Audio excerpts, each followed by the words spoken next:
बिहार में खंड खंड महागठबंधन। कांग्रेस पूरे देश में है, हम लोग भी दोनों सीट पर लड़ेंगे। उपचुनाव में दरक गई दोस्ती। आरजेडी कांग्रेस आमने सामने।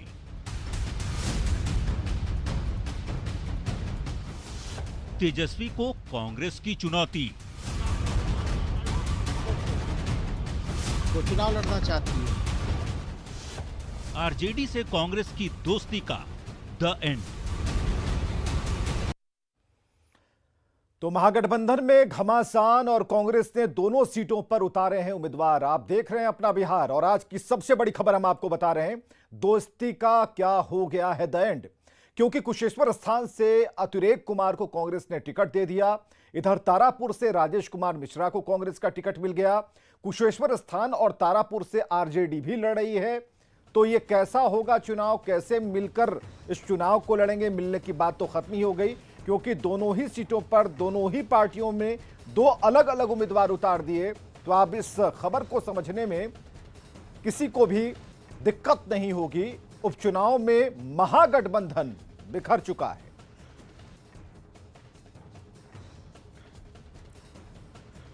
तो विधानसभा उपचुनाव में बिखर गया महागठबंधन। इस वक्त की सबसे बड़ी खबर आपको हम बता रहे हैं, कुशेश्वर स्थान तारापुर में आमने सामने कांग्रेस और आरजेडी।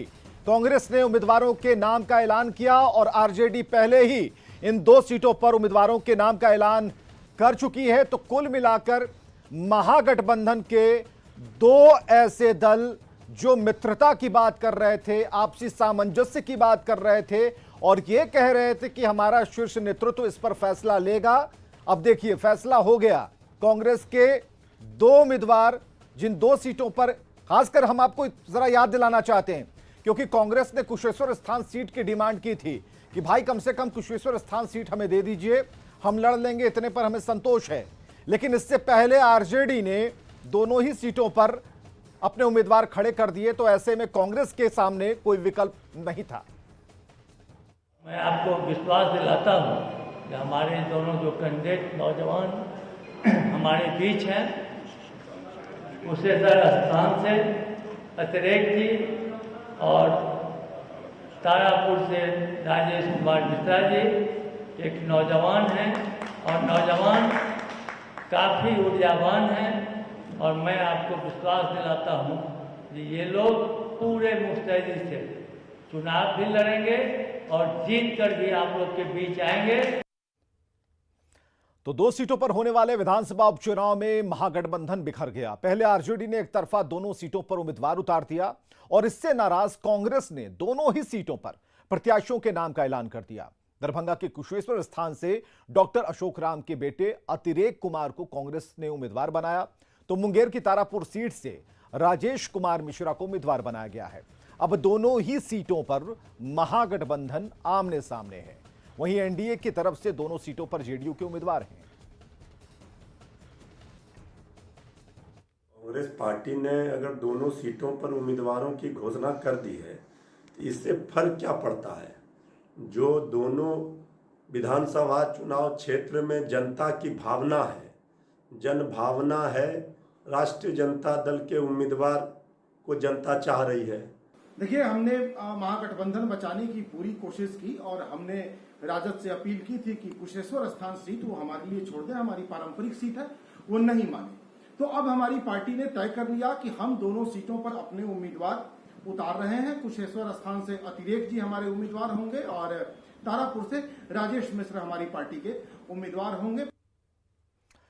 तो कहा जाए तो दोस्ती टूट गई, लेकिन दावा बरकरार है। उपचुनाव में दोनों सीटों पर उम्मीदवार उतारने के बाद कांग्रेस और आरजेडी दावा कर रहे हैं कि जीत उनकी ही होगी। हालांकि कांग्रेस का यह भी कहना है कि उसके अंतिम समय तक गठबंधन को बचाने की उसने कोशिश की है। तो कांग्रेस प्रभारी से बात हुई थी हम लोगों की। कांग्रेस अलग से प्रत्याशी खड़ा करने की बात कर रही है कि सहमति नहीं बन पाई। नहीं, अब अगर फ्रेंडली हो तो कोई दिक्कत थोड़ी ना उसमें, बाई इलेक्शन है।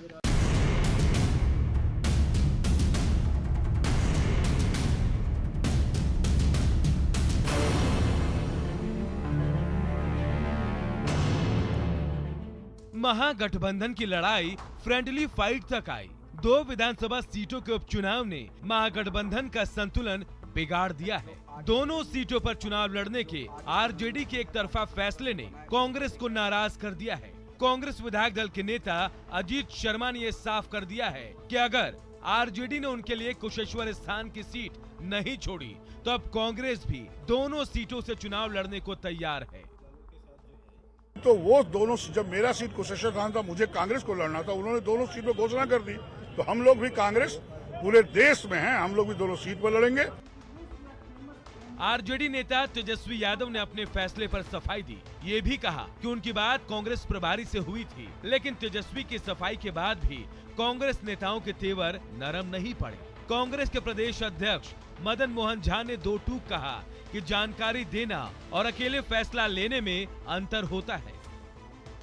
सामंजस्य होता है, कोई महागठबंधन होता है तो बैठ के बातचीत होती है। इंफॉर्मेशन देना और डिसीजन लेना दोनों अलग अलग बात होती है। उन्होंने प्रभारी को क्या इन्फॉर्म किया या उनसे पूछा, बात होना राजनीति में किसी भी दल के लोग से किसी से भी बातचीत हो सकती है, लेकिन कोई निर्णय हो तब ना। बिहार में दो विधानसभा सीटों तारापुर और कुशेश्वर स्थान सीट के लिए उपचुनाव होना है। पिछली बार विधानसभा चुनाव में तारापुर से आरजेडी और कुशेश्वर स्थान से कांग्रेस चुनाव लड़ी थी।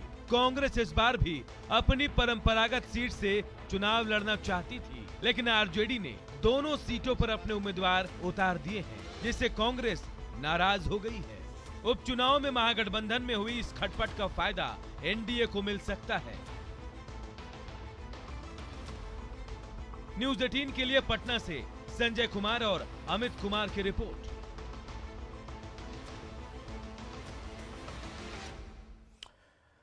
तो बिहार विधानसभा के उपचुनाव में आरजेडी की दोनों सीटों पर उम्मीदवार उतारने के फैसले पर आरजेडी नेता तेजस्वी यादव ने सफाई दी है। कहा है कि कांग्रेस प्रभारी भक्त चरण दास से बातचीत हुई, लेकिन तेजस्वी की सफाई से कांग्रेस नेता संतुष्ट नहीं है।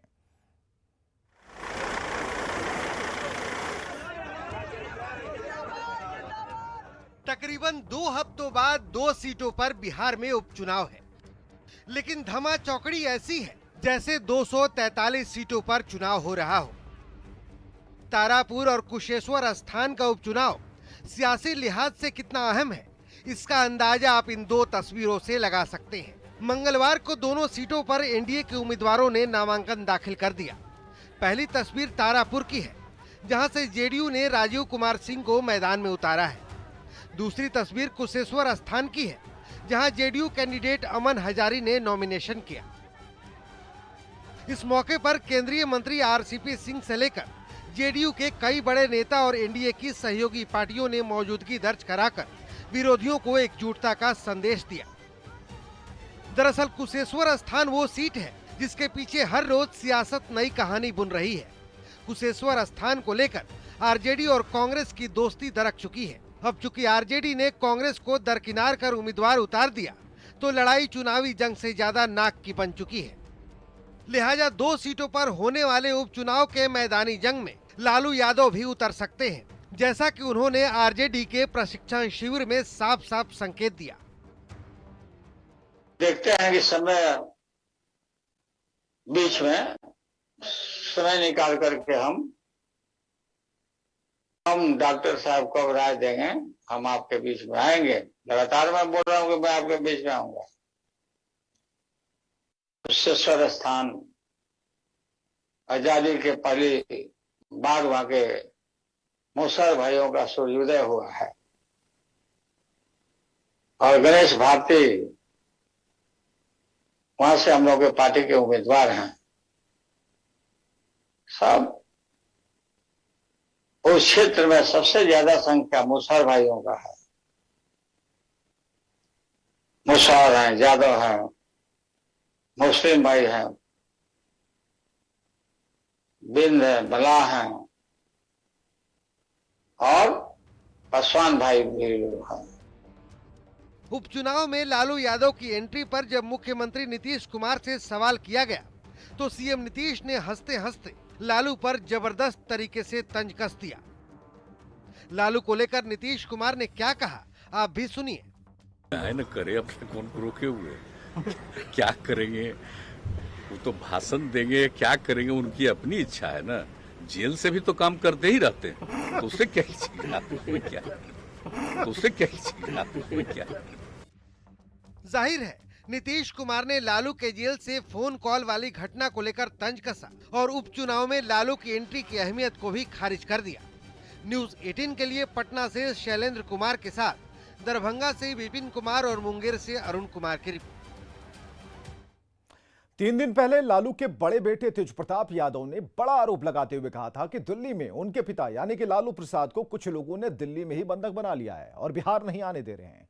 तेज प्रताप के इस बयान पर लालू ने प्रशिक्षण शिविर में साफ कहा कि डॉक्टरों की सलाह पर वो दिल्ली में हैं और जैसे ही तबीयत में सुधार होगा वो जल्द बिहार आएंगे। मिलेंगे आपसे। काफी सुधार हुआ है सेहत में, स्वाद में। अभी तो यहाँ रेस्ट ले रहे हैं, दवा खा रहे हैं। डॉक्टर साहब जो छोड़ेगा तो हम आएंगे और आपसे मिलेंगे, भेंट करेंगे, पार्टी को और मजबूती देंगे। पार्टी देखो भाई, ये पार्टी सेल्फ मेड पार्टी, हम लोग अपने पैरों पर खड़ा हो गए, किसी की कृपा से नहीं। ये 4-5 लोगों ने क्या किया, जनता से मिलने के लिए रास्ता बनवाया, तो जनता दूर रहे भाई। वाह जी वाह, हमारे पिता को आने नहीं दे रहे, बंधक बना के रखे हो दिल्ली में। और इधर बिहार में कई ऐसे पूर्व सांसद और पूर्व विधायक हैं जिन्हें कोर्ट से सजा मिल चुकी है, फिर भी उन्हें राज्य सरकार से पेंशन मिलती है। सवाल है कि क्या ऐसे दागियों को पेंशन मिलनी चाहिए?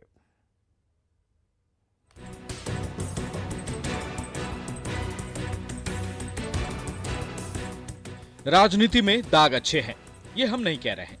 ऐसा एडीआर की रिपोर्ट में समय समय पर सामने आता है।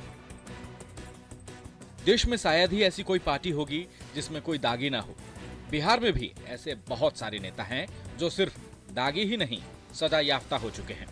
कोर्ट से सजा मिलने के बाद कुछ जेल में हैं तो कुछ बेल पर, लेकिन इन सभी को राज्य सरकार की तरफ से पेंशन मिल रही है।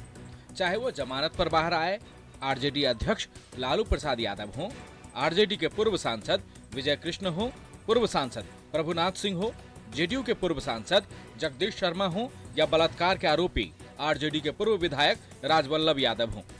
सवाल है कि ऐसे दागी नेताओं को पेंशन क्यों? सजा होने पर नौकरी पेशा को जब सुविधाएं नहीं मिलती तो जनप्रतिनिधियों को ये विशेषाधिकार क्यों है? पेंशन फंड में निवेश के बाद सरकारी कर्मचारी को पेंशन मिलती है, लेकिन पूर्व माननीयों को करदाताओं के पैसे पर पेंशन क्यों? जनप्रतिनिधि नहीं रहने के बावजूद जनता के पैसों पर पेंशन प्लान का फायदा क्यों मिले? दागियों के पेंशन के सवाल पर जब मुख्यमंत्री नीतीश कुमार से सवाल हुआ तो सीएम ने कहा कि इसके लिए अलग से कानून है, पेंशन देने की अलग प्रक्रिया है, जो जनप्रतिनिधि रहे हैं उन्हें पेंशन मिलती है। देखिए, पेंशन का देने का तो एक अलग नियम है, लेकिन जो आप बोल रहे हैं कि कोई सजा याफ्ता है, कुछ भी है, तो उनके लिए तो एक अलग से है ही बना हुआ।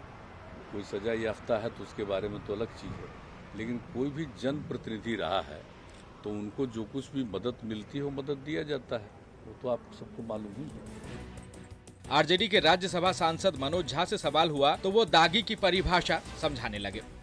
देखिए, मेरा तो सीधे कि दागी कौन से न्यायालय में तय हुआ है। जुडिशियल आर्किटेक्चर है ना, लोअर कोर्ट से लेकर के highest court of the land है, जिसे हम चीफ जस्टिस जो प्रिजाइड करते हैं। आपको ये तय करना होगा कि कहीं आप इस तरह दागी की परिभाषा तय करने पहले कौन सा न्यायालय है, हाँ मुकदमा कौन सा है, क्योंकि घृणा की भाषा बोल करके लोग मुख्यमंत्री और प्रधानमंत्री के पद तक जाते हैं। राजनीति में राजनीतिक विद्वेष से नेताओं पर मामले दर्ज होते हैं, लेकिन सवाल है कि क्या जिन्हें कोर्ट से सजा मिल चुकी है उन्हें पेंशन देना सही है? न्यूज़ 18 के लिए पटना से शैलेंद्र और अमित कुमार के साथ ब्यूरो रिपोर्ट। इधर बिहार के बाढ़ प्रभावित इलाकों का मुख्यमंत्री नीतीश कुमार ने आज हवाई सर्वेक्षण किया है। मुजफ्फरपुर समेत 7 जिलों का सर्वे करने के बाद मुख्यमंत्री पटना लौटे। नीतीश कुमार ने बाढ़ प्रभावित लोगों तक हर संभव मदद करने के साथ सरकारी सहायता पहुंचाने का निर्देश अधिकारियों को दिया है। अक्टूबर के महीने में भी बिहार के कई इलाके बाढ़ की चपेट में हैं। हाल में हुई भारी बारिश और नदियों में उफान के चलते कई जिलों में बाढ़ की स्थिति गंभीर बनी हुई है। ऐसे में मुख्यमंत्री नीतीश कुमार ने मंगलवार को 7 जिलों का एरियल सर्वे किया और बाढ़ के हालात की जानकारी ली। मुजफ्फरपुर, सीतामढ़ी, शिवहर, पूर्वी चंपारण, गोपालगंज, वैशाली और सारण जिलों का मुख्यमंत्री नीतीश कुमार ने जायजा लिया। एरियल सर्वे के बाद पटना लौटे सीएम ने पत्रकारों से बातचीत में कहा कि उन्होंने हालात का आकलन किया है और अधिकारियों को बाढ़ प्रभावितों तक हर संभव मदद पहुंचाए जाने का निर्देश दिया है। आज वही हम निकले यहाँ से वैशाली, फिर मुजफ्फरपुर का इलाका, उसके आगे सीतामढ़ी, शिवहर, तब फिर पूर्वी चंपारण, तो इन सब इलाकों का पूरा हम देखते हुए गोपालगंज का भी इलाका और फिर लौटते हुए वैशाली इलाके में भी उसकी भी जानकारी मिली थी, पहले से भी कुछ प्रभावित था, उस सब को देख लिया है। जितना भी इससे प्रभावित हुआ है, जिसके बारे में जानकारी मिली थी, सबको हमने एरियली देख लिया। हर जगह का आकलन करने का हमने निर्देश दे दिया है और एक एक जगह का आकलन करके जो पहले का तय है उसके आगे जितना भी इलाका प्रभावित हुआ है उन सब लोगों को भी राहत के लिए और जो सहायता का हम लोगों का पहले से बना हुआ एक तरीका है उसी हिसाब से हम सब लोगों को मदद करेंगे और जिनके फसल की क्षति हुई है उनको मदद करेंगे। बिहार में अक्टूबर महीने में भी बाढ़ के प्रकोप ने प्रशासन और सरकार के लिए चिंता बढ़ा दी है। लगातार हालात पर नजर खुद मुख्यमंत्री नीतीश कुमार बनाए हुए हैं। फसल क्षति से लेकर तमाम मदद प्रभावितों तक पहुंचाने की कोशिश की जा रही है। बता दें, पिछले महीने 2 सितंबर को सीएम ने पटना, नवादा और नालंदा जिलों का सड़क मार्ग से दौरा कर बाढ़ के हालात की समीक्षा की थी। न्यूज़ 18 के लिए पटना से शैलेंद्र कुमार की रिपोर्ट।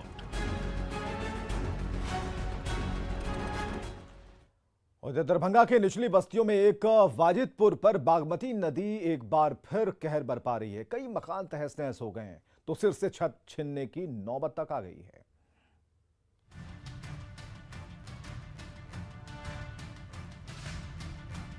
बागमती नदी एक बार फिर मचल रही है। बाजिदपुर मोहल्ला तहस नहस हो रहा है। दर्जनों घरों की दरो दीवार दरक गई है और आसपास बसे सैकड़ों मकानों पर कटाव का खतरा मंडरा रहा है। पिछले कई दिन से लगातार हो रही बारिश के चलते बागमती नदी का जलस्तर अचानक इतनी तेजी से बढ़ गया कि नदी किनारे बने कई मकान टूट फूट गए हैं। कई घरों में तो दरार आ गई और वहां रहने वाले बाशिंदे सिर से छत छीनने के डर से कांप रहे हैं। ये जल्द से जल्द कार्य नहीं किया गया तो हमको लगता है 1 से 2 दिन में वो भी अब कट सकता है। क्या फीट कटाव बच गया है आपके में? अप्रोक्स हमको लगता है कि 1 से 1.5 फीट। पिछले 24 घंटे के अंदर बागमती नदी का जलस्तर 10 से 12 फीट तक बढ़ गया है और नदी की तूफानी धारा दोनों किनारों को तेजी से काट छाट रही है। इससे कई घरों की नींव हिलने लगी है, छत कांपने लगे हैं और दीवार में पड़ी दरार और चौड़ी होती जा रही है। अपने आशियाने का ऐसा हाल देखकर दरभंगा के बाशिंदे कांप रहे हैं। पता नहीं कब बागमती नदी उफान मारेगी और पता नहीं कब किस मकान और किस मोहल्ले को लिल जाएगी। 10-20 मकान तो समा गया है जो अभी एट प्रेजेंट दिखलाई देगा। लोग आवे, सरकार के आदमी अभी तक तो कोई आया नहीं देखने के लिए और तमाम लोग जो है पार्षद के पास रात दिन जाके एकत्रित होता है कि मेरा घर कट गया। दरभंगा के निचली बस्तियों में से एक वाजिदपुर एक बार फिर बाढ़ और कटाव के गंभीर संकट से जूझ रहा है।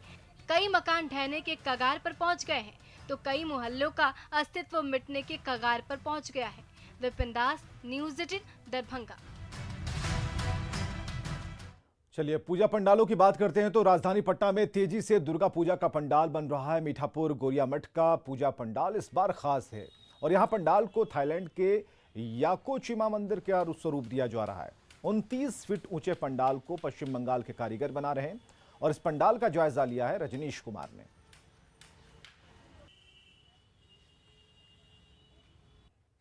दुर्गा पूजा में इस बार मीठापुर गोरिया मठ का पूजा पंडाल भी खास आकर्षण का केंद्र रहेगा, जहां पर थाईलैंड के याकोचिमा मंदिर का शक्ल दिया जा रहा है और पूजा पंडाल में देख सकते हैं कि किस तरह से निर्माण कार्य तेजी से चल रहा है।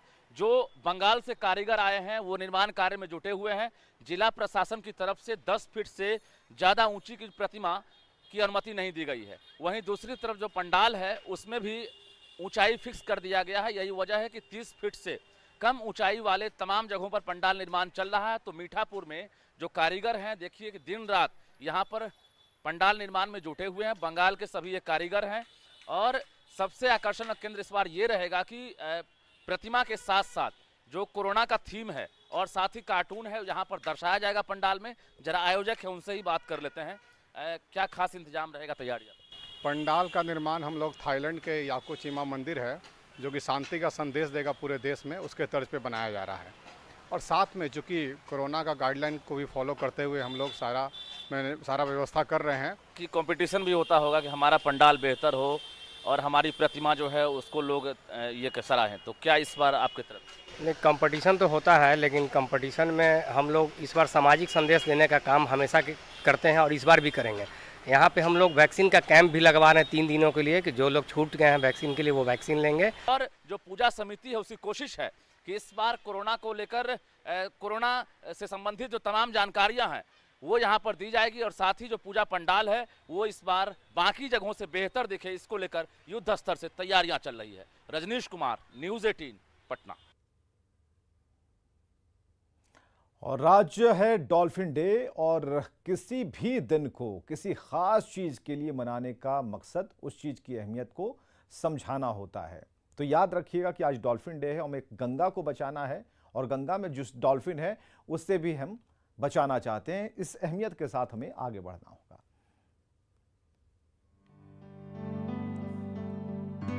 डॉल्फिन जब पानी में छलांग लगाती है तो हर कोई रोमांचित हो जाता है। यही नहीं, डॉल्फिन हमारे पर्यावरण के लिए भी खास है और यही वजह है कि हर स्तर पर इसे संरक्षित करने की कोशिश की जा रही है। 2013 में अररिया के परमान नदी में 35 डॉल्फिन को खोजा गया था, जो अब बढ़कर 50 तक पहुंच चुकी है। अब अररिया प्रशासन गंगेटिक डॉल्फिन के संरक्षण के लिए मछुआरों को जागरूक कर रहा है। तुरसलिया घाट है ये, यहाँ डॉल्फिन बहुत है, हम लोग डेली देखते हैं। यहाँ 10 ठो 5 ठो डेली जागता उगता है, सब आदमी यहाँ उसको प्रेम से देखता है। डॉल्फिन को आप लोग भी बचाते हैं? हाँ, बचाते हैं। यहाँ उसको कोई छूता नहीं है, सब देखता है। डॉल्फिन एक राष्ट्रीय जलीय प्राणी है और इसके संरक्षण के लिए हम लोग